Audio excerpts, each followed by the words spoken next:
అమ్మా ఏమంటున్నావే? చికెన్ అంటున్నా నాయన. చికెన్ అంటున్నావా? ఆ గిన్నెలలో వండుతుంటే మంచిగా ఉంటలేదు. మంచిగా ఉంటలేదు. ఆ గిన్నెలలో ఉండొద్దని కూడా చెప్తారు. క్యాన్సర్ వస్తుంది, అది వస్తుంది, ఇది వస్తుంది అని అంటుంది. మంచి కుండలలో వండుకుంటే ఫస్ట్ ఒక నిమ్మకాయ వండుకోవాలి, కౌసు వాసన రాకుండా చికెన్ లా వండుకొని ఆ ఉప్పు కారం అల్లం ఎల్లిగడ్డ అంతా ఇలా కలుపుకోవాలి.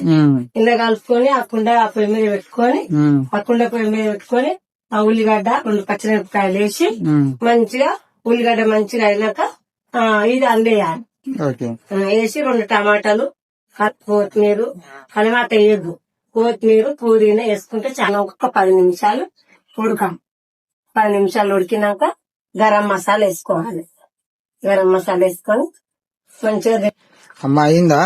అయింది బిడ్డ. ఇట్లా నూనె పైకి వచ్చిందంటే ఏ కూరనైనా నూనె పైకి వచ్చిందంటే కూర ఉడికినట్టు లెక్క. మటన్ అయినా చికెన్